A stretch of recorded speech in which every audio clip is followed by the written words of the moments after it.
মমতাজুল হুজুর, আপনার সাথে আমার ব্যক্তিগত কোনো সূত্রতা নয়, ঠিক আছে?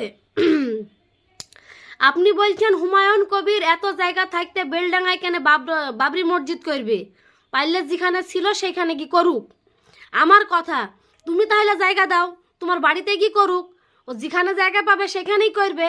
আর তুমি যে বক্তব্যগুলো দিচ্ছ, তুমি তো বড় হুজুর, যেখানেই জালসা করতে যাও 30-40 হাজার টাকা কন্ট্যাক্ট না হলে তুমি টাকা নাইলে যাবা না, ঠিক আছে? কন্ট্যাক্ট করেই যাবা, তোমাকে টাকা না মিটাইলে তুমি যাবা না।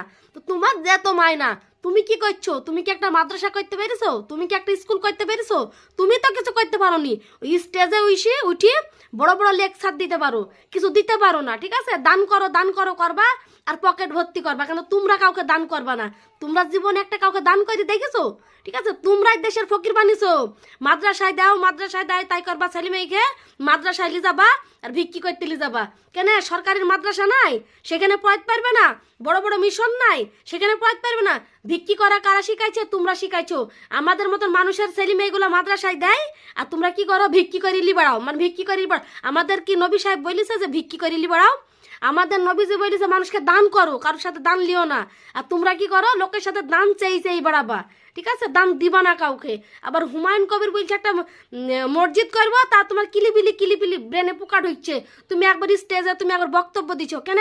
তোমার বক্তব্য যদি থেকে থাকে তুমি হুমায়ুন কবিরের কাছে যাও, তুমি সেইখানে গিয়ে আলোচনা করো। তুমি স্টেজে উঠি কেন তুমি জালসা করতে যাবা, আর জালসায় জালসা না করতে গিয়ে তুমি সেইখানে হুমায়ুন কবিরের তুমি বিরোধে গিল লাগাইছো? তোমার লজ্জা করে না?